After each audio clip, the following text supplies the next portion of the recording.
You are now tuned in to the Windy City Benders podcast. This is WCBP. All right, it's another edition of the WCB podcast, part of the Hockey Podcast Network, presented by DraftKings. It's Jarom, it's Tanner. What's up, bud?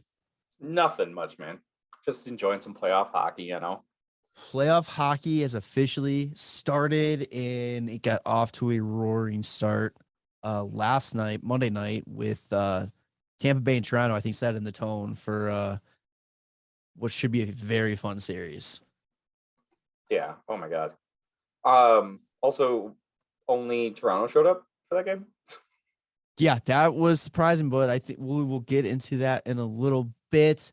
Last time we recorded, we were still dealing with some Blackhawks hockey, and mercifully, we have been put out of our misery.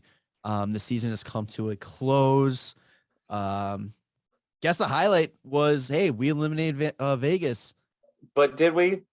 We did, because Dallas had the chance to close it, and they blew it against the Coyotes. The Coyotes came back. Well, the thing about it, too, is like Dallas actually eliminated Vegas, and we eliminated Vegas within, like, each thing happened within, like, a 5-minute span. We did it first. I don't think we did. I think that Dallas clinched the overtime point right before Tyler Johnson scored. Didn't they need 2 points? The shootout goal. No, they needed one. Oh, just one? Yeah, so they clinched the overtime point. It was one, and the Hawks had to win in any form, in any fashion. No, because Vegas had to win out, and they had to have Dallas lose out, because Vegas would have had the tiebreaker, because they were down by 4 points. So it was either, if the Hawks were to just eliminate, or if the Hawks were to win in any fashion, Vegas is eliminated. And if Dallas was to get 1 point at least, then Vegas is eliminated. And those things happened almost simultaneously. I don't care. I'm taking it as the Hawks eliminated. I'm saying the Hawks was at that game, was great to see. Everybody was happy. Crazy stat with that was Vegas had so many opportunities to wrap it up in the last couple games. It was 3 games, all went to shootouts. Yep. Vegas was 0 for 17. Yeah. Are you kidding me? 0 for 17, and Logan Thompson was like 14 for 17. That kid and is good. He was getting left out to dry in those fucking shootouts, because how do you not score once in 17 chances? I think the funny thing too was on TV. I think it was Alec Martinez, or no, Braden McNabb. On the broadcast, was it Colby Cohen? He was between the glass, I think. I'm trying to remember off the top of my head. I think it was Colby. He had the Dallas game on his phone, and while like overtime's going on, like Braden McNabb's not going in overtime, and so he's literally sitting on the edge of the bench, looking in between the glass, and he's just watching his phone to see what happens in the Dallas game. And like they showed it on TV, like he's just sitting there staring, just like seeing what their season, like what's going on with their season, just not even paying attention to the OT at all. And I was just like, that's kind of funny. Me, Nolan, and Poets are sitting at the game, and we're like, oh my god, they should just put the Dallas game in the jumbotron, like on the inside, so just Vegas can just constantly be looking up at it. Oh my, that would have been such a mind fuck. And you're correct. I look it up. Yeah, it was Dallas gets 1 point or Vegas loses in any fashion to the Blackhawks. So yeah. Well, whatever. The Hawks eliminated. You're welcome, hockey world. Are we cool now? Like, let's go. Yeah, give us the love back. Yeah, we cool. That was good. No, okay.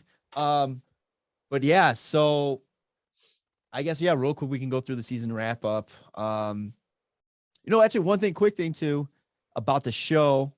Sunday we hit 5 years with this. It has been super awesome doing the show. Just got to give a shout out to everybody who continues to listen. It's been a lot of fun. We've been doing a lot of cool shit that I never in a million years thought we were going to be able to do with this. So, thank you for listening. I really appreciate it. And we'll see what else comes around.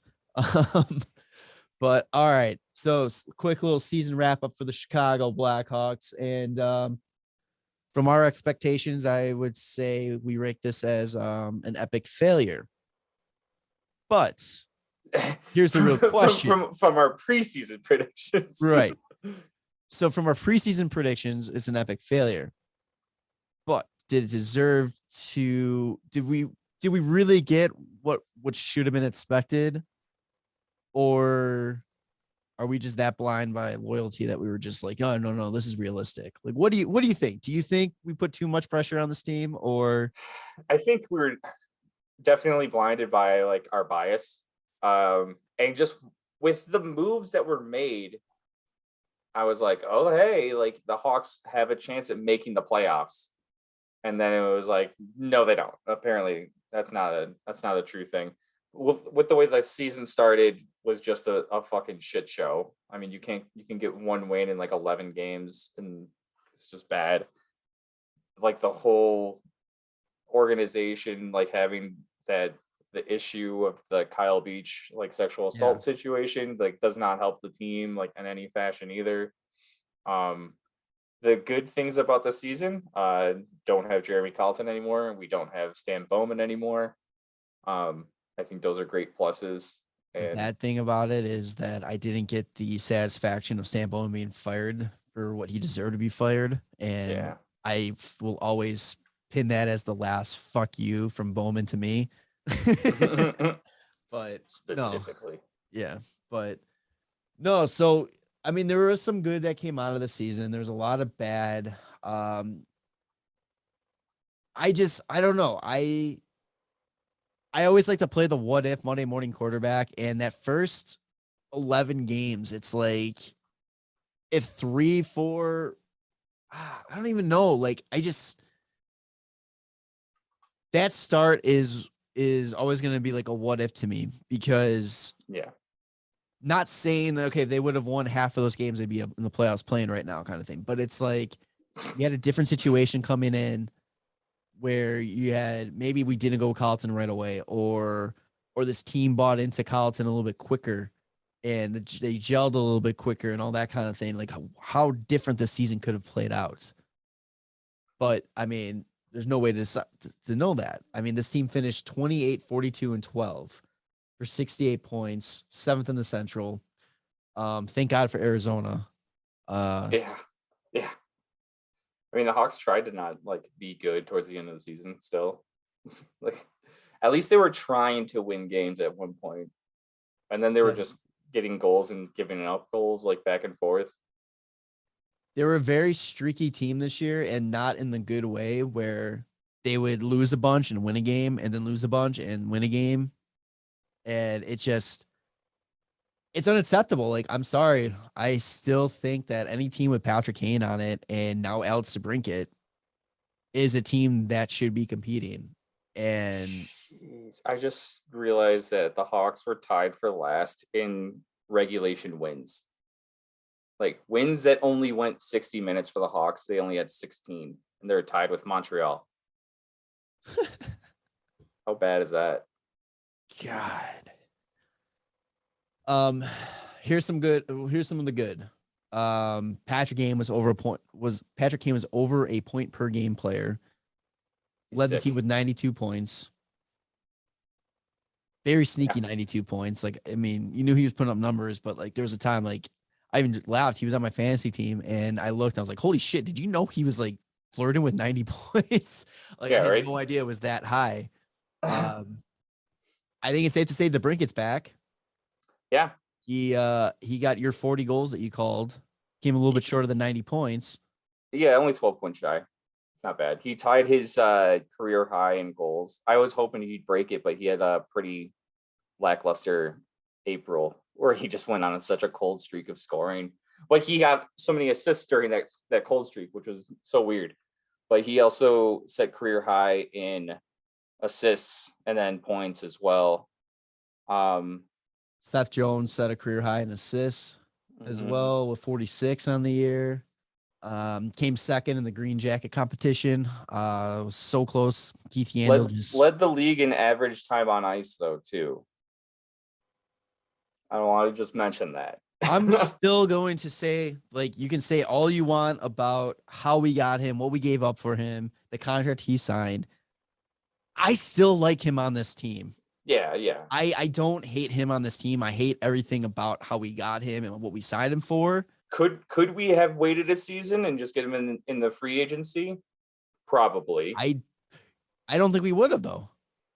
I don't know. Like, but at that point, we if we went full rebuild and we didn't go this alternate route and acquire Seth Jones, Tyler Johnson, Marc-Andre Fleury, we would definitely be in a better off place right now. We would have our first round fucking pick, and we'd probably still have Adam Boqvist. Like, yeah, who he had a pretty goddamn good season too. I think he ended up with more goals than Seth Jones. Or no, he definitely ended up with more goals than Seth Jones. Let me see, where is Columbus? Boqvist. Dun, dun, dun. He's right here. He had 11 goals, 11 assists in 52 games. So, I mean, is that right? Why does it seem like I thought he played more than that. He was hurt a lot, and he got hot he was very hot for like a span of a little bit of time. Yeah, that's why I thought he had a better season, because you don't hear much about Columbus, like outside of Columbus. No, and the only reason you hear about Boqvist doing good is all the people that are against the Seth Jones trade. They're like, "Oh, look what Boqvist is doing. Look what Boqvist is doing." Did you notice that got very quiet as the season went on because he cooled off? He was hurt. He wasn't. I don't know. I'm still a Seth Jones guy. I still like him on this team. I wish it was a different situation. I wish it was maybe going like, year 3 of this rebuild, maybe like we're ready to compete. Yeah. Again, but I think he's still going to be a really good piece to have around this team going forward. Another good thing I'm going to say too is Jonathan Toews. 12 goals, 25 assists, 37 points. When he was healthy, he looked good out there. And especially towards the end of the season, it's a shame like the season ended when it did, because I felt he was really getting his groove back and really being the Jonathan Toews we know. And I'm really hoping that that's a sign that he's going to be able to get healthy, take another long off season to, get healthy, keep training, and come back next year ready to go and be Captain Serious again and really get things going for this team. Yeah, I mean, I hope that's the case. But like you said before, like if the off season has like a few changes and Toews wants to be on a team that's competing, like I can still see that happening too. I would love for him to stay, but I mean, I don't know. Having the past few years be so difficult and complicated, and him not really getting the chance to compete, I can see that like being pretty fucking annoying.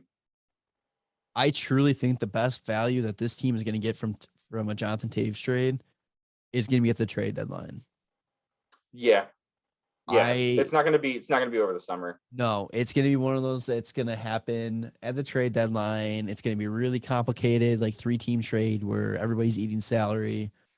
But I mean, it doesn't have to be, because you can get a team that has injuries, and then they have that cap space there, and the Hawks just retain like 50%, and you get like it would basically end up being like a Giroux trade this year, like spends his whole career on one team and then goes and competes for a cup. Like I can see that.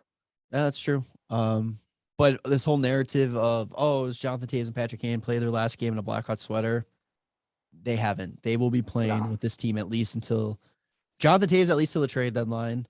Patrick Kane, unless something pops up on like the big fucking draft day. Yeah. Like, and they get a first, which I don't think they would be able to get a first. I don't think so either. I don't think Jonathan Toews gives you a first round pick. And even at 50%, I don't think so, because that's pretty expensive. Maybe a fifth 3 years from now, or a first round 3 years from now. Do like a Tampa Bay where they trade us 2 draft picks like later on. Maybe. But even then, I don't know. I don't see him getting what people expect for his value because of his contract and because of his history that past couple seasons. I do think that he is the type of guy, like, I don't know. I'm just too, like, I'm very curious to see what the difference is between Kyle Davison and Stan Bowman because Taves keeps talking about transparency a lot. And like, there's no transparency. He was surprised by the Hagel trade. Like, he was making hints that he had no idea that was coming and all this kind of stuff. So I'm curious to see at what level Davidson is keeping Taves in the loop. Yeah. And if he's doing that on purpose to try to be like, get the fuck out. It's just it's weird because it's like Davidson's doing what his job is. You know, he's making these moves to make the team better. Like, he shouldn't have to like run it by Kane and Taves and like get their permission to see if it's okay to trade Hagel. Like, oh no, I'm not saying that. I'm no, thinking, I know, like, but yeah, you're taking this. You like, typically it's like your two stars of your team who are coming up on a contract year and all this kind of stuff, and be like, hey, this is what we're doing. This is the direction we're going. Yeah. Think about what think about what you want to, if you want to be part of this or not. And it sounds like Taves is implying that he's not getting that information. Like, he's not getting the full spectrum, the full story about what Davison is looking to do. I don't know. We'll see what happens. Yeah, I mean, Kyle Davison, you mentioned this earlier before we started recording. Like, he did say today during his end of the year press conference that there is a spot for Taves and Kane on this team going forward. Yep. So again, you got two guys, no movement clauses. They control their fate. The only people that can trade them are themselves. So, yeah, and I mean, Kaner's come out and said that, like, if we make a deal with DeBrincat and he's signed like long term or just has a contract after this following season, like, then it makes his decision much easier to stay. You know, like, which is understandable. Like, because if the Hawks were to move DeBrincat, like, if I was Kane, why would you even want to play that? right. Like, you have such good chemistry with somebody and it makes it so much fun, and you get your points, he gets his points, and like, you're just tearing up Chicago, like, just killing it with each other. And then if you're moving somebody to like plan for the future, it's kind of like, all right, Kaner, like, go out there and do everything yourself now again. Like, nah, man, like, like, I'll go compete somewhere too. Yeah. I just think it would be ridiculous to not have DeBrincat long term, and then of course then Kaner would stay, and then he's got the chance to just break those franchise records. And like I said during our text conversation about some of the stuff, I'm like, man, I am just so beaten by Bowman's way of stuff. Every time when DeBrincat said he wanted to be here long term, I'm like, well, fuck, that means he's probably gonna get traded. And you called me an abusive ex-girlfriend type of situation. Like, I have trust issues now and all this kind of stuff. But again, yeah, it's such a weird feeling going into this offseason than normal, because before I couldn't even tell you if I ever fathomed the idea of 19 or 88 being traded. So all this like what if and uncertainty out there, it's a weird feeling. Yeah. I honestly I have zero uncertainty about Kaner. I'm just pretty uncertain about Taves. Yeah, it's funny how, like you said, it would make so much more sense if it was a trade deadline deal. I think that makes the most sense too. It does too. That's where the Hawks can get the most trade value, and then that's also like, if your no trade or no move clause comes into play, like, that's where you get to see like what teams are in what positions to make the playoffs, and then you get your 10-team no trade list or whatever, and then if you get moved to whoever, probably in East Coast team. What if you went like to the Rangers next year? What's even better too, by the trade deadline too, we should know what the salary cap's gonna be for the following year. So yeah, there is rumor like that next year we could start seeing the salary cap jumping. So that might make the Hawks a lot more valuable too. If they have a bunch of salary cap coming for the next season, that they were able to take on something. But yes, yeah.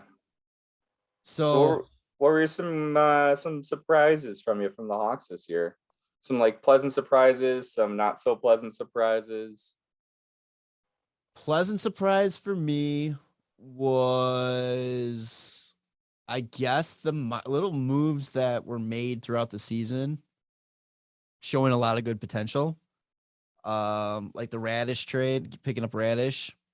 That's such a pleasant and unpleasant moment for me. Right. Yeah. Because I mean, Radish, like 10 points in 21 games to finish the season is pretty great. Nice little replacement for Hagel. Although I did really love having Hagel on this team. He was so awesome.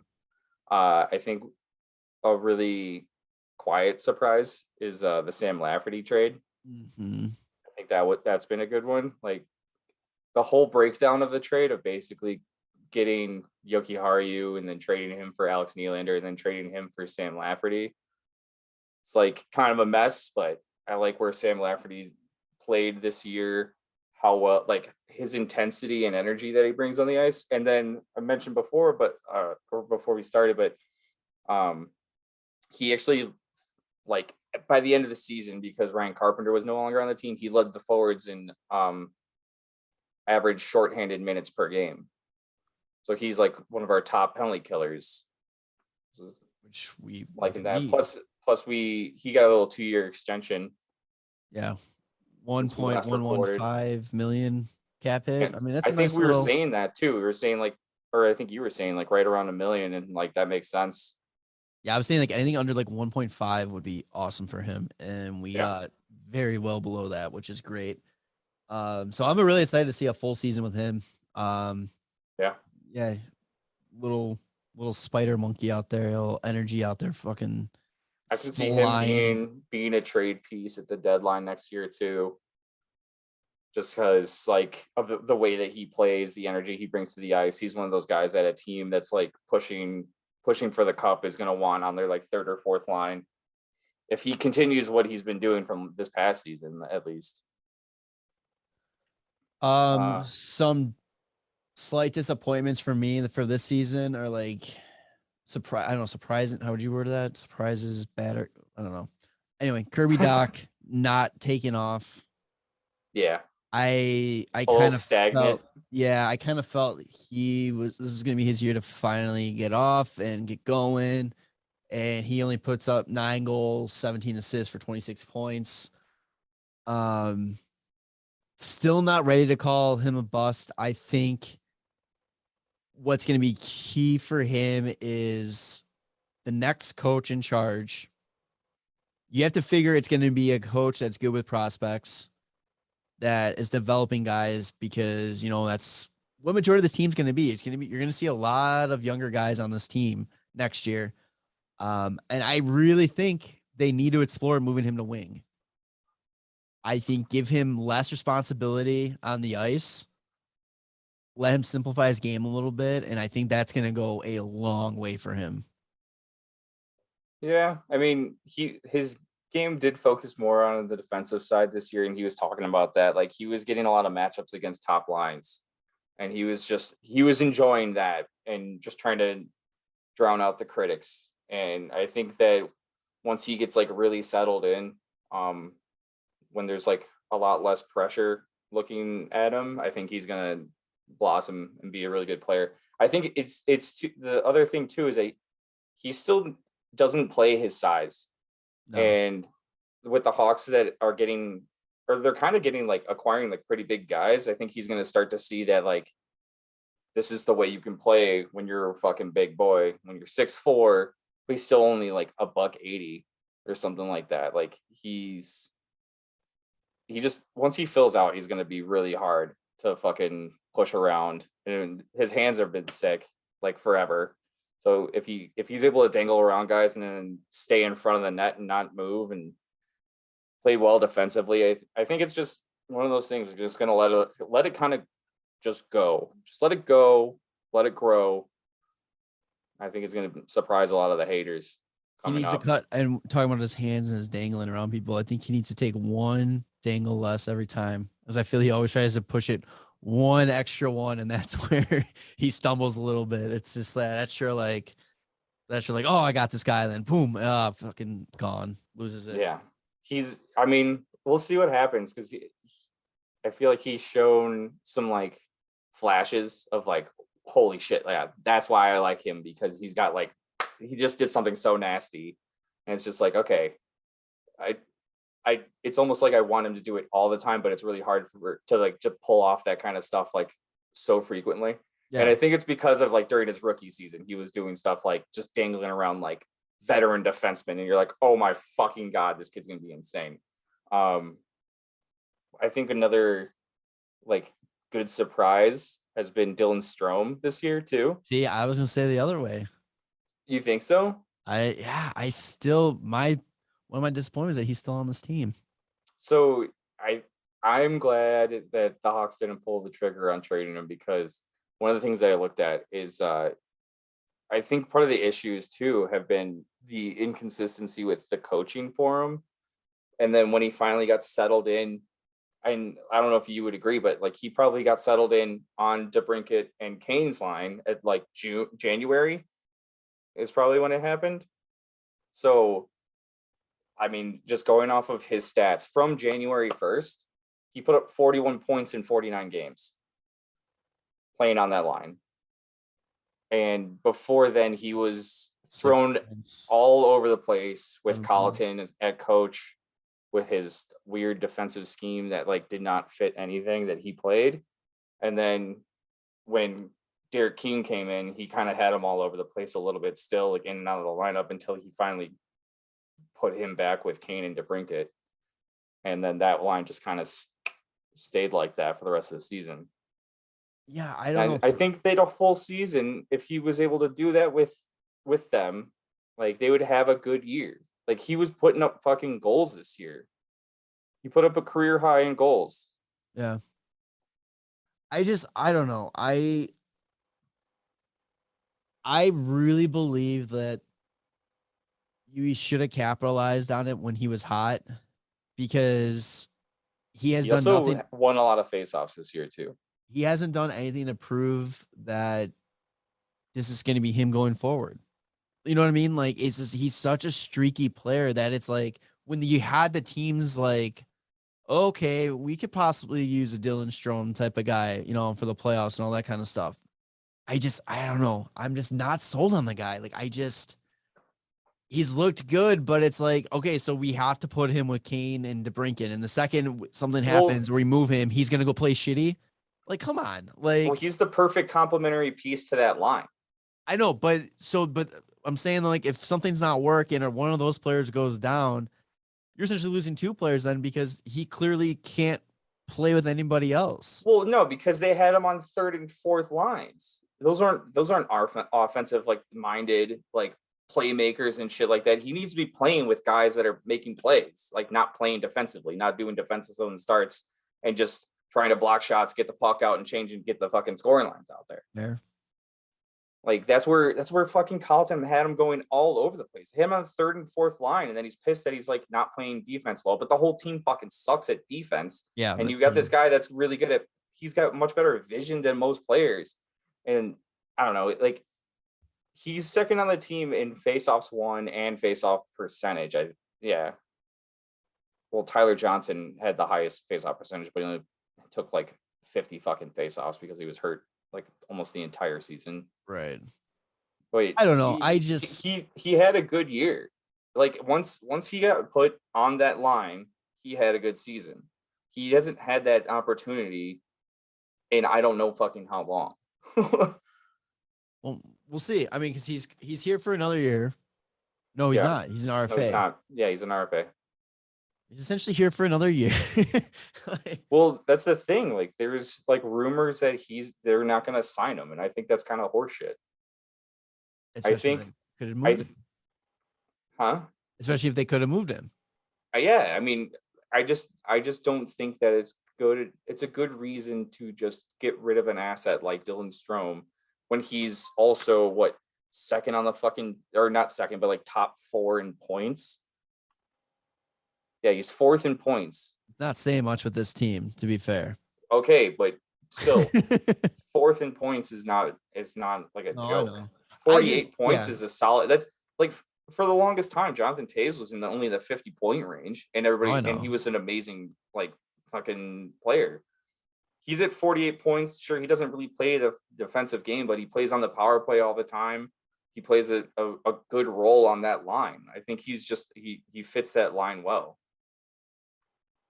No, I agree with what you're saying. I don't know. I can't buy into a guy when it's just consistency is so it's all over the place. It's like he's a very consistent player. He's very, very consistently bad or very consistently good. There's no like, hey, let's just be a good player, like nonstop. You know, I'm saying put up 12 goals every 3 games or something like that, but it's like do like the little things and all that. And it's like and you keep saying like he's not a good defensive player, and that's a huge thing too. Like, I'm just especially saying he's not put in like he's not going to be put in good defensive spots. He's more of an offensive player, but he also what is it? Let me find it too because I think he was like third or fourth on the team in takeaways. He was third on the team in takeaways. It went to Brinkett, Taves, and Strome. So what now, bitch? I I don't know. I'm very curious to see what they resign him for, and I think what he's gonna want is not what he deserves, and it's gonna be. And just because we are in a rebuild and we have cap space and all that kind of stuff, I don't want them to throw money at him just to have him on the team. Yeah. I still want them to do the right moves to make this team better and all that kind of stuff. But I don't know. What do you think about Kubalik? That's another guy. Like I'll tell you what I think about Kubalik. I wish we kept Suter. Be a Suter. I wish he was still on the team. I liked him a whole lot more. And I guess you could toss Dylan Strome and Kubalik. It's 1A, 1B with those two guys. It's their potential to be very good goal scorers, make a huge difference out there, but they just cannot find the consistency to do it. I think Kubalik is probably the most snake bitten player in hockey right now. Like just the game when we were at against Vegas watching him, the amount of times he hit the post or he flubbed a shot or something like that, it's just like, man, the yips that guy must have this year is insane because he is a lot better than what he put up this year. He is a lot better than a 15 goal, 17 assist player. So would you rather, if you're able to keep one, the minimum that you can sign Kubalik or the qualifying offer for Kubalik would be $4 million, and the qualifying offer for Dylan Strome would be 3.6. Obviously, you got to go with Strome because Yeah, it's the fucking chemistry. right. Yeah, you have to because he does have that chemistry with the Brinkett and Kane. I just, man, I don't think Strome is worth 3.6 would you say? I don't think he's worth that. 3.6. Yeah, I don't think he's worth that. I think he's gonna look for between 4 and 6. Yeah, I think he's gonna land at 5. If it's give him a 3-year deal at that, like do another bridge deal with him, that's fine. I just don't man, I don't know. I don't know why I don't like Strome. I really don't know why. I know why. It's because he's been inconsistent. But the issue that I'm saying with that is the fact that the inconsistencies came from the system that he was put in. And like I don't know if it was the pressure to perform and then being moved up and down through the lineup and fucking scratched tons of times that like has been just shit. But once he finally got into that consistent line, he showed that he belonged on that fucking line. Here is another thing you got to take in consideration, which is going to be really tough and very interesting to see what decisions they make beforehand, is the coaching situation. Oh, like also, if we're gonna trade Taves at the deadline, I'd like to keep Strome. Well, that's fair, but I'm just saying though too, like with the coaching situation, you're talking about like, oh, how the coach Carlton used them, how these coaches used them, all this kind of stuff. Well, what if they sign Strome to some like long-term deal or whatever, and then the new coach comes in and it just is not the right fit. So now we're stuck with a long-term Strome, long-term with Strome, and in this coaching situation, it's just not going to work. And it's Carlton all over again. Like that's another huge thing that I think they need to really focus on. You got to qualify them offers. I mean, they don't have to. If they, you can offer them lower, and if they accept, like, then that's great. I think But you, no, if I think you qualify for the 1-year deal. well, Saving base no, there. no, this is what I'm saying. Like Yeah. you can offer them a deal that's less than what No, I know. I their understand that. qualifying offer Yeah. would be. And if they accept it, cool, great. If they don't accept it, since they are restricted free agents, then you could put the qualified offer out there for that minimum, which was 4 for Right. That's Kubalik what I'm and saying. 3.6 for Strome. Yeah, that's I what just I'm don't think saying. You Kubalik's worth 4 at all. I would like to see one more year of Kubalik, personally. I don't think. I mean, all right, what's the comparison? How many years have we had Strome? How many years have we had Kubalik? Is it the same? No, I don't think so. I think Strome's 4 been 1 years year of longer. Strome. Okay, if Strome has had 4 years to figure it out, let's give Kubalik a 4th year.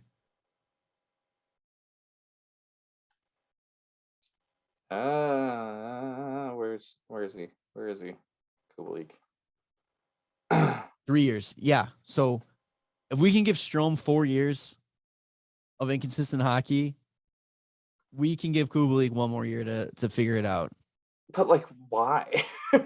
What else are we like? Why not? I don't know. We could just sign them both. Like, and I don't think they're going to. But I think now's the time to give it to him. You give him another year. You say, hey, here's a 1-year deal at your qualified offer. Sign it. See if you can prove it. Awesome. And I think they're just not going to sign either of them. Yeah. I still think you sign Strome. I think you do sign Strome. I think you try to keep that chemistry with the 3 of those. I don't know. But man. Well, yeah, that's it. Like, who knows? I think that they should do that. I don't know. The other thing with Kubalik though too is that he's not like on the top power play. And I think you can get somebody else that would fit in better for around 4 million than Kubalik would. And it's not like he plays the penalty kill. And I think it's just one of those things, like you said, he's snake bitten. I think that maybe it's just a change of scenery for him that might do the trick.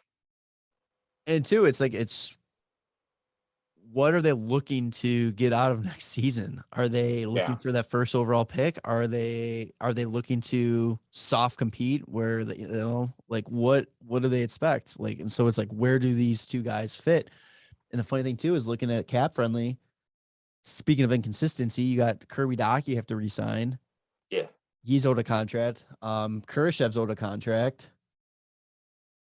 And Caleb Jones is owed a contract. Caleb Jones I like a lot. I hope they're able to get something for him. I think he proved himself big time this past year. Yeah, I think they move on from Gustafson and Dahan. Oh God, hope Gus never wears another Blackhawk uniform again. Well, the advanced stats show that Gustafson had the highest like Corsi 4 percentage. He played like what, 12 games? He played 59 games. Really? Yeah. Oh. 59 games. It's so weird, the like anomaly kind of season that he had where he put up 60 points and then now he can't even touch like 20. It's just so crazy to me that he had that season. And then the Hawks didn't capitalize on that. 60, 29, 12, 18. Yikes. In a span of 3 years. It's just like sank. I don't know. I think, like, especially with the amount of young defensemen that the Hawks have, I think that they move on from Gus. I think that's another good surprise for this team is, some of the young guys that stepped up and got some ice time this year, especially on the back end. Regula, Vlasic, I really enjoyed towards the end of the season. Throughout the year, Galvis, whenever he played up, I liked what he did. I think that was some of the ones that I noticed more. Next year, I don't know. So I was thinking, since obviously Toronto's going to be in cap trouble, I wonder if the Hawks can get a pick from them. I don't know when they would, but if we took on Mrazek, just thinking about goalies, because he's still signed for 2 more seasons after this at 3.8. Woof. Yeah. Hockey fans, the pursuit for the Stanley Cup is on, and DraftKings Sportsbook, an official sports betting partner of the NHL, has an unbelievable offer for the most exciting playoffs in sports. New customers can bet $5 on any team to win and get $100 in free bets, no matter what, win or lose. Looking to turn a small bet into a big payday during the playoffs? With DraftKings same game parlays, you can do just that. Create your own parlay by combining multiple bets like which team will win, how many goals will be scored, and more. It's your shot and an even bigger payout. DraftKings is safe, secure, reliable, and best of all, you can deposit and withdraw your cash whenever you want. Download the DraftKings Sportsbook app now. Use promo code THPN. Bet $5 on any NHL team to win and get $100 in free bets no matter what. That's code THPN at DraftKings Sportsbook, an official sports betting partner of the NHL. Minimum age and eligibility restrictions apply. See show notes for details. But I mean, the thing that sucks is he's got a modified no trade clause. So maybe he wouldn't be able to be traded here. Yeah, but that's just like you would have somebody that is going to be the starter, and that's just filling in until we can find out what we're going to be doing back there. So I don't know. I don't think Lankinen or Delia are going to be the guy. I think Soderblom, it might get a look next season. He's still really young though. I still think we still need a starter. Like, no, I don't know. Maybe they just re-sign Lankinen and just go, hey man, good luck. Like, I could see that, but I don't know.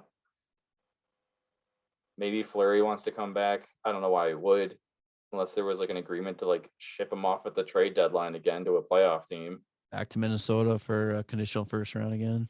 Yeah, right. I don't know. Any other like surprises or like anything like that? I will say a surprise is the Hawks still finishing top 15 in attendance for the year with 93% of the building sold out at every game. Which is crazy to me because the building was only like 70% sold out when at the beginning of the season. Yeah. So I don't know. A fucking mess of a season already the way it started. Yeah, there's not much to really talk about here. I mean, not a lot of good surprises. I mean, the bad we've kind of hit on is just this team is in purgatory right now, trying to figure out what is next. We really don't know the direction this team's going until, probably until the draft, until, once. Yeah. I'm wondering if they make some moves at the draft. And like, I had mentioned a while ago, but I think one of like McCabe and Murphy needs to be moved. Like I don't think a team that's rebuilding goes into each season with like 3 veteran defensemen that are signed for over 3 years or more. Yeah. With Seth Jones, Connor Murphy, Jake McCabe. I think that those guys belong on teams that are like going to be competing for the playoffs. I think Connor Murphy's the guy that would get moved too. I think people are more willing to take on his cap hit than 4.4. Yeah, than McCabe. McCabe's cap hit is shorter though too. He's got a year less. 3, yeah. I don't know if that would be important to anybody. I think like pretty much most of McCabe and DeHaan were like the leaders in like blocks this year too. That's so if you want a guy that's putting his body out there like crazy. Then Jake McCabe's your guy. Yeah, right. All right. What anything else from this past season really stand out to you? From the Hawks perspective. Just so disappointing. Fucking Calvin DeHaan, man. 172 blocks in 69 games. Jake McCabe, 167 blocks in 79 games. And Seth Jones, 155 blocks in 78 games. And Connor Murphy, 150 blocks in 57 games. 4 of our defensemen are in the top 20 in block shots. So Hawks give up a lot of shots, man. Yeah, they block a lot of shots and they give up a lot of shots. Holy good luck shit. trying to convince a goalie with a no trade clause to come to Chicago. Yeah, right. Hey, we block shots. Yeah. So, so the good, the bad. Was there any ugly for you? Not including the off ice shit. I mean, just the beginning of the season was so fucking bad. That was just brutal. Like going into the year thinking that the Hawks are going to have something possibly special going into the season, and then it's just like a big old fucking goose egg, and not like, when's the first win going to happen? Like, so bad. Oh yeah, the highest of highs to the lowest of lows. Yeah. And it sucks just trying to dig yourself out of that basement for like the whole season. But I'm glad that like there's now a vision of what's going to happen. We're going to see. We're not trying to compete for playoffs. We're going to try and have development, which hasn't happened in forever. Right. And it's going to be really hard to do when you don't have your first round pick because some dumbass. Top 2 protection. I was talking about that in our group text. I was saying, watch Columbus fucking jump up to like first overall with their own pick. They can only go up to number 2 though, because they can only go up 10 spots. They're 12th. Oh, is that real? Because I don't know. I believe so. Okay. I believe I saw. Sure? I'm 99% sure that I saw a post talking about the odds that said the most you can jump up is 10 picks. So I don't understand. How can teams be eligible that are out of the playoffs at like 14? They would be sitting at. They can only go up to 4. I am just reporting what I saw. Let me see if I could find it. Yeah, so the draw will be held May 10th with new rules. 2 draws only. Teams can move up a max of 10 spots. Beginning this year, teams cannot win any more than 2 times in a 5-year span. Oh, weird. Okay, anyway, so they can move up to second, you said. And then they win. Yeah, and then they win. So let's say they move up to second, and then the Hawks would back up to 7. So they would have 2nd and 7th in this draft. Because the Hawks it's only top 2 protected, which is fucking stupid. Or they fall, or the Hawks becomes 3rd. How can that happen? I don't know, dude. I don't know how this draft shit works. Oh, I wonder if what would it be if? No, I don't understand. That doesn't make sense. It wouldn't if like the Hawks got 2nd, like Columbus got 1st, but they can't, so they would get 2nd, and then the Hawks would get back up to 3rd. Yeah, I don't know. So realistically, the Sharks, Ducks, Sabres, Wings, Senators, Columbus via us, New Jersey, Philadelphia, Seattle, Coyotes, and Canadians are the only teams that can win. It's weird. So I guess, Columbus, Islanders, Jets, Canucks, and Sabres via Vegas. How's that Eichel trade going for you? Is just going to be like, well, fuck, let's just get closer up there. I will say that, okay, so I will say this about this team.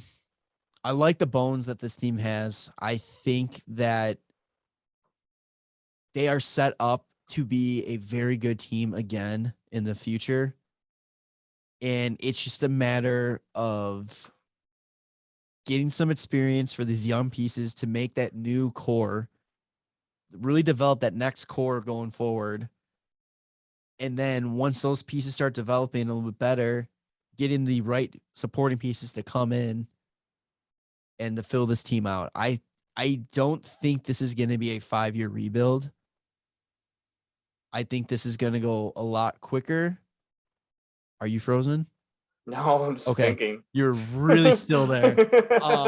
I think it's going to go a lot quicker. I think Kane and Taves both said it kind of in their end of the year press conference is it's a different game now. You look at these teams that go through rebuilds and look how fast they're able to do it. For example, LA, the Rangers, Like, look at how fast their turnaround has happened. It's been like a 3-year type of deal for them. Now, hopefully, we have a smarter person running our shit that's going to be able to figure this out the right way.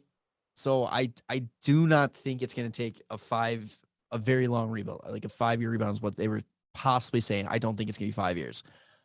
I hope it's in that 3-year window, but I still think we're ready. Get prepared for some dog shit hockey, at least next year for sure. As But long yeah, as we're prepared for dog shit hockey. Right. I wasn't prepared for dog shit hockey Exactly. this year.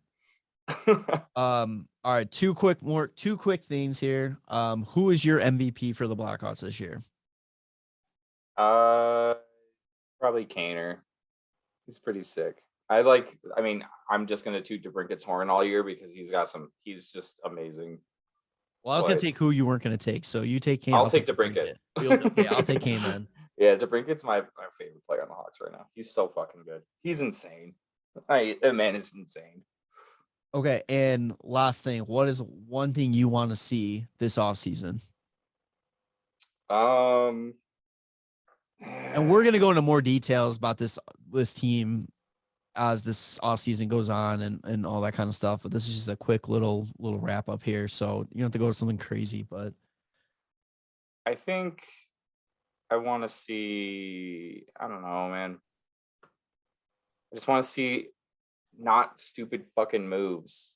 I would like to see some trades that better the Hawks for the future and not like that backward shit we did last year where it's like, oh, rebuild JK, LOL, we're going to actually try and make the playoffs. Fair. Like, I'm fine with moving a lot of guys as long as it's not like Kane, DeBrincat, Doc. I think Radish is good to hold on to. I feel like Radish is going to get flipped like a Hagel situation where he's going to build his value and then we're going to get another like 2 fucking first for him. I don't know. Yeah, I hope not. I think he's the perfect like replacement. And one of the things that I thought was a little bit like crazy unfair is like Ketchuk, who also came over in that still don't think that's a real person. Yeah, who also came over in that trade.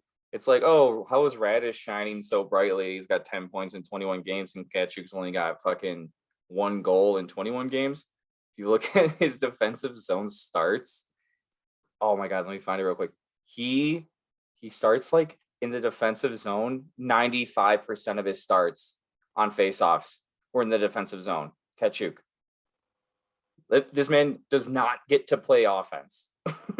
So the fact that they have like completely like wide discrepancy in points doesn't mean that it was like one guy's way better than the other. Like this guy's just not getting a chance to play fucking offense. Situation hockey. And I think he's been like when he's out there, he's been fucking pretty great. I enjoyed watching him play. He's got a lot of fucking hits. 40 hits in 21 games. He's a big boy. He better have a lot of hits. All right. What is 6'2". he? 6'2". 6'2". Radish is like 6'4" though. That's I guess. See? That's what I'm saying. Like the Hawks are getting size. 6'3". He's 6'3". Fucking Alex Vlasic's fucking 6'7". Man, watching him, we were up in the fucking 6'6". nosebleeds in the game against Vegas, and even from up there, I was like, "Holy shit, that kid is fucking huge!" Like, Jesus. Yeah, the one thing I want to see too this offseason is I want them to bring in a coach that. I'm really in the coach lately. I'm really like somebody that not only can give these like younger players like the confidence they need and trust them and let them build, but somebody that once this team's ready to turn the corner, he's able to do that. Like I don't want a developmental coach and then as soon as we're about to compete, okay, well we got to fire him or we're going to bring in somebody else. Like I want somebody that can be with this team for years to come so that we're not going through new system every time. Kirby Doc should not have to go through 3 or 4 systems before his 4th season in the NHL. Like, I hope that there is somebody that's going to be very consistent there. And I don't know who that could be. So we'll see. Yeah, I'm just hoping, progress. Stop regressing. Like the Hawks have just been regressing for the past few seasons, like more and more, and it's fucking annoying. Have fun out there. Have fun out there, boys. Just Yeah. go out there and play some hockey. You're getting paid to play a I want to game. see Kaner break some records. To Brinkett, I want to see hit 50. Just like the like little things to look forward to. Like that's all. I want to see some guys like start to shine. Like, I want to see some pleasant surprises. Like I feel like every other team gets like, yeah, this guy came out of nowhere. Like fucking what was it? Tage Thompson on Buffalo scored 38 fucking goals. It's like I didn't even know who he was before like halfway through the season. Yeah. And like that's actually somebody they got in the Ryan O'Reilly trade. Buffalo's gonna be good, man. I don't know, man. It's Buffalo. Buffalo's gonna Buffalo, dude. I don't know. I think Buffalo's gonna be good before the Hawks are good again. They should be. They've been bad for a lot longer. All right, yeah. One last thing for Hawks talk. I forgot about this. So the Rockford Ice Hogs are in the AHL playoffs. They're best 3 series against I think it's Dallas's team, the Texas Stars. Mm-hmm. Okay. They also just announced that Colton Dock and Nolan Allen are going to be playing. Oh, really? Yeah. So that'll be good to see. I know Nolan Allen, they're kind of high on. So yeah, they're really. I mean, I don't know if it's this like front office that is, but the previous one was because apparently he wasn't even ranked anywhere near the first round, and then they took him at 32nd. Yeah. So we'll see.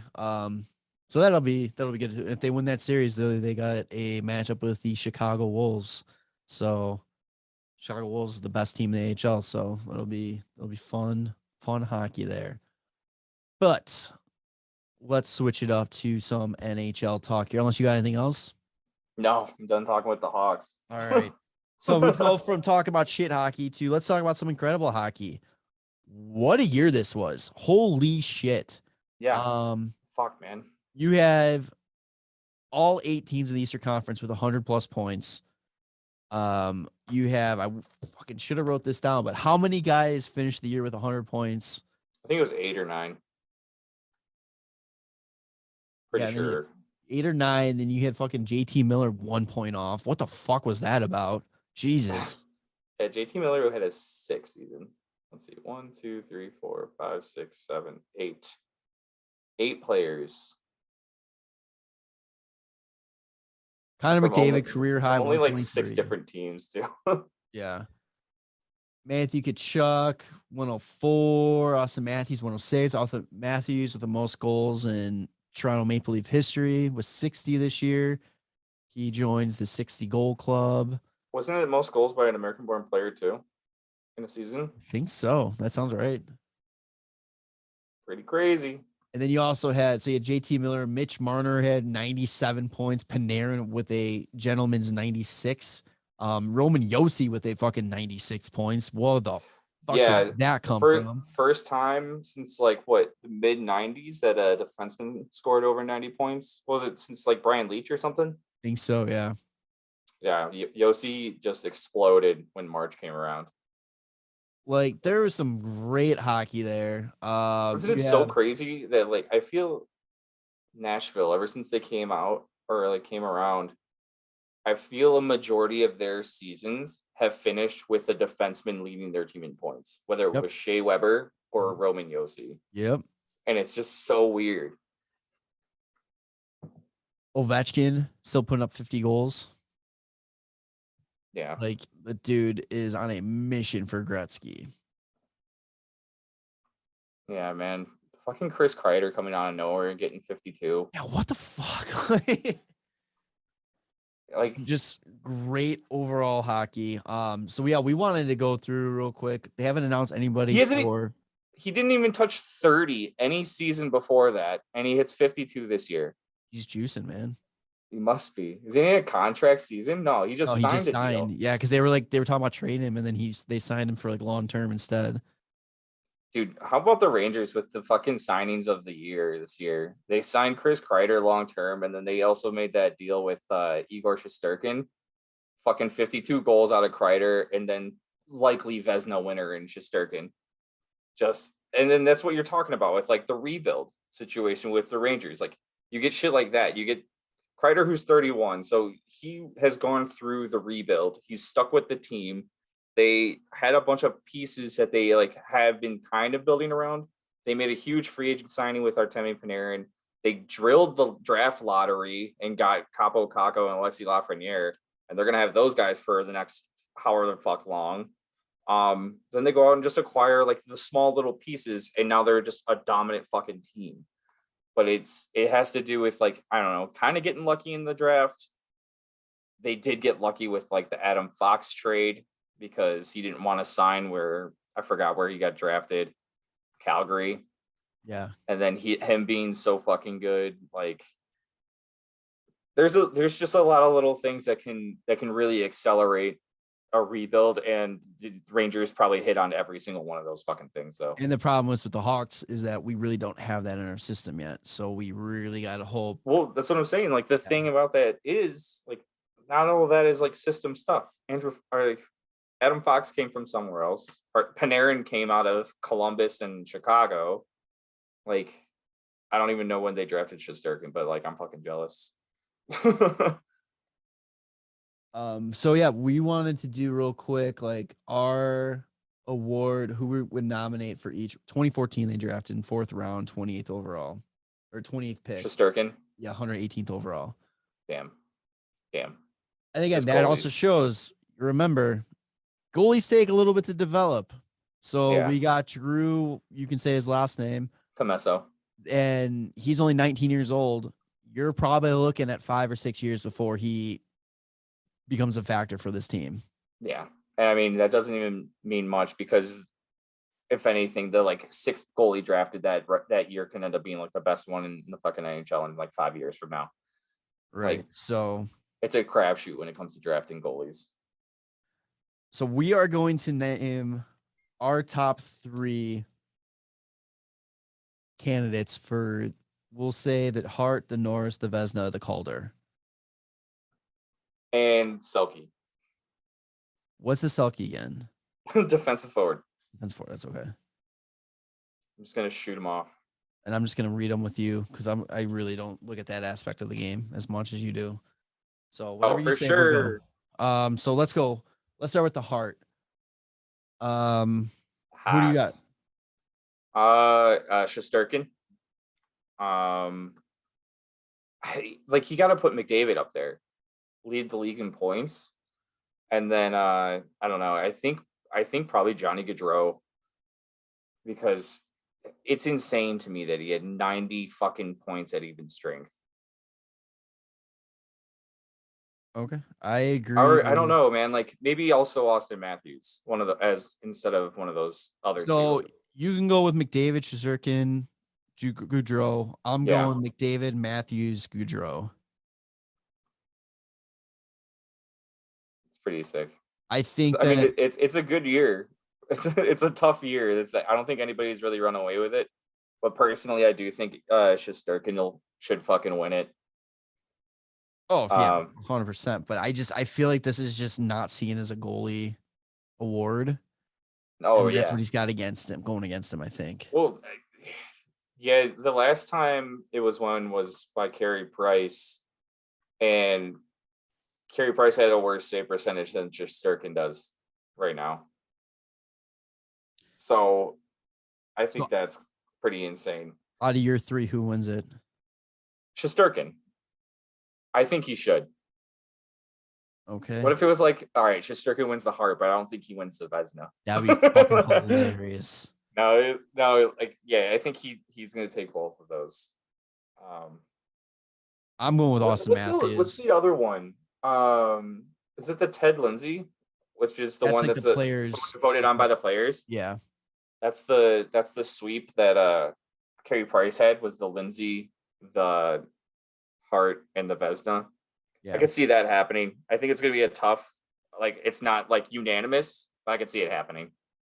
All right. And I got I got Matthews winning the Hart. I just think Yeah. for what he's done Yeah, is he's had just this pretty insane. pretty incredible season too. All right, Norris Trophy. I have Yossi, Makar, and Fox. I think that's what I would have too. Let me just search by defenseman. Um, I mean, it's hard not to put fucking Hedman in there. I know. I kind of feel like It's Hedman got always it's got to just be gets. yeah, like it's insane how well like the defensemen are like right now, like offensively. But yeah, I would go Yossi, Makar, Hedman, and I think Yossi gets it. I think without a doubt, Yossi gets it. He gets it because it's the stupid stat now, but I think Makar should get it. So I'm going Makar.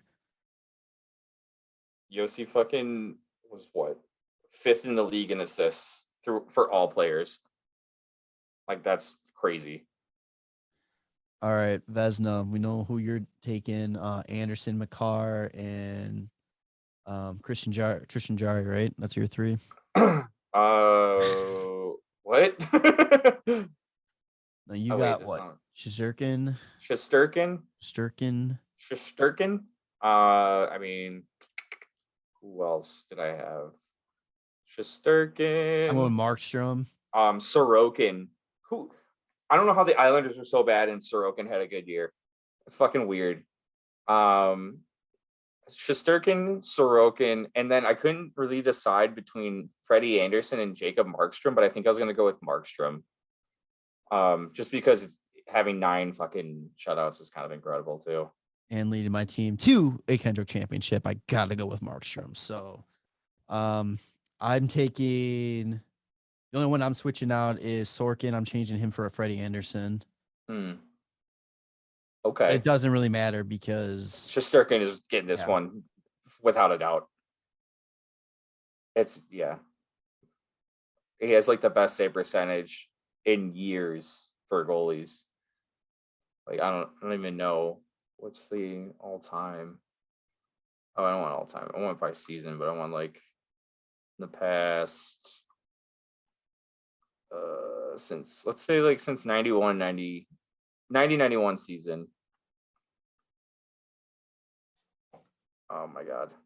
I need filters. Let's say oh, son of a bitch.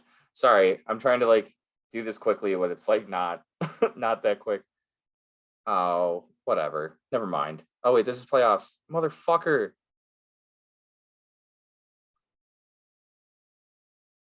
I don't want all right, this is dumb. Never mind. I wanted it just by season. And I wanted to know who had the best save percentage in a season within the last like fucking 30 years. Oh, I don't want to sum results. Yes, there we go. Okay, so here I nailed it. Tim Thomas had a 938 in 2010, 2011. Dominik Hasek had a 937 in 98, 99, and then Shesterkin has the third best save percentage since 1990 with 935. Yeah, and Carey Price, that year that he won the Vezina Hart and Ted Lindsay, he had a 933. So that's crazy. It's crazy good. All right, Calder. Oh, you go first. All right, I have Cider. Yes. I have Bunting. Yep. And then I'm just going because I don't want to do 2 Red Wings. I am doing Zegers. Yeah, I can see that. I think Lucas Raymond's going to be involved in that too. I think he could potentially. I don't think he will. I don't think he'll be involved just because Cider will be in it. I'm going with Cider winning. Out of like the forwards, he's third in points. I think one of the craziest things this season too for rookies is Cole Caulfield and the fact that he had 1 goal, I think by February 9th, and he finished the season with 23. Yeah, that was stupid. You sent something that you wanted to remember. I think that's what it was. Yeah, it was about Cole Caulfield. Let me see. It was him. He literally had one goal until the 9th of February. I want to make sure that I'm right on this. Cole though. Caulfield, 1 goal back of the rookie scoring lead. TJ has 24. Caulfield has 23. Caulfield had 1 goal on February 9th. Yeah. And then so on February 10th, he scored his second goal and then finished the season with 23 total. Like, also, I forgot to mention this at the end of the season. How crazy is it that Florida lost to like the President's Trophy winning team? I know they weren't playing everybody, but they lost to the last place team in the league 10-2. And it was them honoring Guy Lafleur that day too. Guy Lafleur. Yeah. And there was another stat that had came out that was Montreal had never finished the season with a goal differential of over -100. And at the beginning, before that last game, they were at -107, but they won by 8. So they finished the season at -99 goal differential. So they're still how silly is that? Like, it's so stupid. I fucking love it. So who's your Calder? I think Moritz Seider is going to be the Calder for me. It's hard though, because I feel like Bunting has a really good chance. Yeah, it's that Bunting's got the Panarin situation going. That doesn't matter though. I know it doesn't matter, but it's like a lot of people are like crying about it. Which is funny. A lot of people crying about it were the ones crying about Panarin, and they're not crying about it. We're ones crying about Panarin, but now it's their guys. I mean, so they're all happy. Kaprizov though too. Right. He won it, and he's like 25. The other thing though too is like Bunting was a +27. Zegras does have a better points per game, barely, than Bunting, but I don't know. I think Bunting gets hurt because he played on a very good Toronto team where it's kind of expected. His numbers should go up. Well, the crazy thing too is that most of his points were from even strength. He only had 5 power play points. So even though that team's so stacked, he wasn't really on that power play. Yeah. But I think the other thing too is like I don't know how much of it's gonna show like Zegras and just how fucking insane that man is at just doing just the nastiest shit on the ice. Tortorella's like punching the air when he gets nominated, and if he wins, Jesus Christ. All right, so your picks for Selke. All right, so Selke, like this is one of those things where I really want to put DeBrincat in there because he was 6th in takeaways for forwards. I don't know if I could. Are they gonna show the stat here? All right, I gotta pull it up real quick. But I know the one thing that's gonna sound a little crazy is one of my picks is gonna be Austin Matthews. Okay. He actually led the league in takeaways this year. I don't even know if he gets a lot of like penalty kill time though. What am I fucking looking at right now? All right. Sorry, I'm trying to find it. I had it earlier.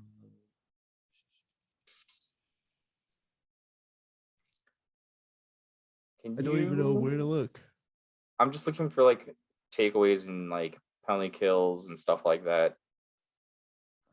But I'm fucking lost.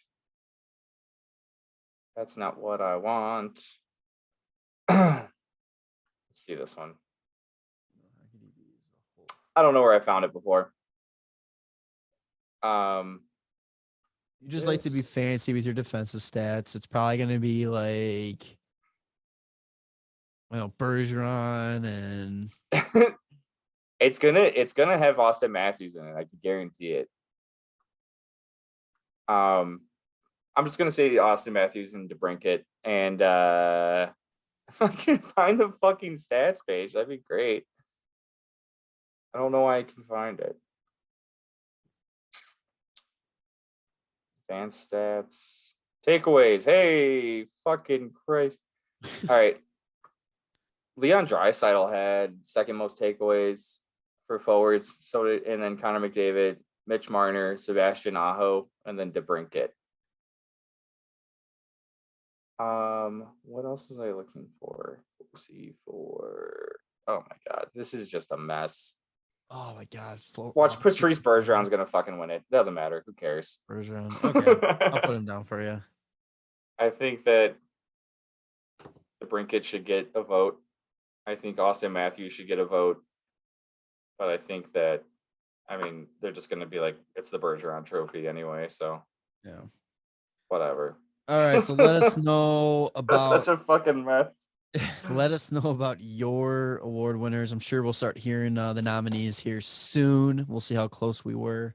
Let's wrap this up real quick here. We have been talking for a minute, but first round playoff matchups. So we'll do this really quick. All right, so Colorado versus Nashville. They opened up their series tonight and halfway through the first period, and it is 4-0 Colorado at the moment. I think they came to play. Yeah. I took Colorado in 5 games. I'm feeling stupid about that now. I'm feeling probably should have took Colorado in 4. I think I took Colorado in 5 as well. I don't even know which one I did. Let me choose my our podcast bracket that I've made. Whichever one I chose Colorado in 4. Okay, cool. Colorado in 4. All right. And then you have Minnesota versus St. Louis. They kicked off the other night. St. Louis won 4-0 as well. Yeah. I took Minnesota in that series in 6 games. I got Minnesota in 7. I think that one's going 7. Also, I love the fact that Jordan Binnington's not starting. I fucking love it. Talk about a controversy at the end during the offseason. What are you gonna do, St. Louis? Here's another series that's kicking off tonight. Calgary versus Dallas. I took Calgary in 6. Oh, God, you're still paying Jordan Binnington $6 million for I don't know 5-6 years. 1, 2, 3, 4. 5 more seasons. $6 million, and then Ville Husso needs a deal at the end of the season. Yikes! Stuck at St. Louis. Calgary, Dallas. Man, you said what? Calgary? I took Calgary in 6. I did too. And the scary thing is, I forgot to look at. I didn't check out the stats beforehand, but the fact that probably the best line 5-on-5 in the NHL this year was Gaudreau, Lindholm, and Tkachuk this year. I think that's a pretty big thing to have going into the playoffs when not a lot of penalties get called. Yeah. And then the last in the Western Conference, Edmonton versus LA. I'm going off of the one we're doing for our fantasy league, not the podcast one. So I took LA in 7. I did too. Yeah. I don't think Edmonton's going to win the first round. I like every bracket I made. I think I chose LA. I think I took Edmonton in 7 in the podcast bracket challenge, but all right. So then moving on to the Eastern Conference, Florida and Washington. Washington came back and won game 1. I'm still sticking with Florida in 6 because I've been riding those guys all year round. I got Florida in 5. All right. Tampa, Toronto. This is going to be a fun series. I have Tampa in 7 because I'm taking your advice from last year. Yeah. Until they prove it, I'm not taking them. And I want 7 games from this series after game 1. Toronto's just they are going to lose in the last game of the first round, no matter who it's against, and no matter if it's the actual first round of the play-in. It's going to be taking Tampa in 7. Tampa in 7. All right. Even though Toronto won huge yesterday. That's 1 game, man. Yeah, I know. That's what they're going to do. They set themselves up for fucking major disappointment. It would be kind of cool if they went up and lost 4 in a row, though, after that. They are like, I guarantee they fucking do that, man. All That's right. Hilarious. Carolina versus Boston. I took Carolina in 6.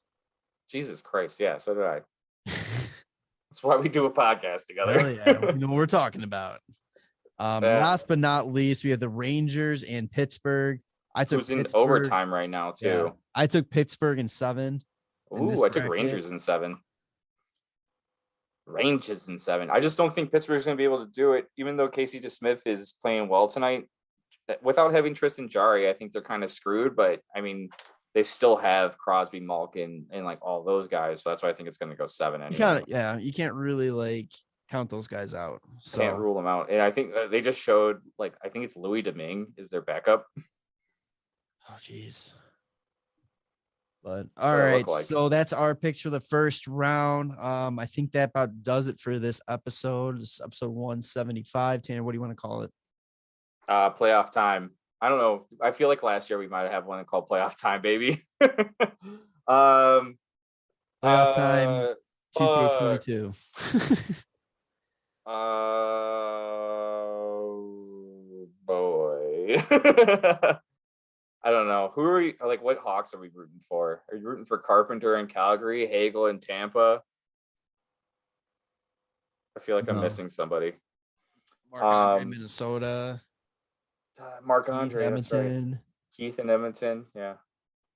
I was trying to think, should we be let's go former Hawks? No. We'll just do playoff time. Yeah, playoff time 2.0. Part 2. If that's the thing. All Who right. knows? Yeah, so make sure to follow us on all social media at WCB Podcast. Like us on Spotify, Apple Podcasts. Subscribe to the YouTube. Apple Podcasts. Subscribe to the YouTubes. Leave reviews. Promo code THPN at DraftKings.com. Yeah, other than that, we'll see you on the next one. All right. Bye, boys. Love you. Bye.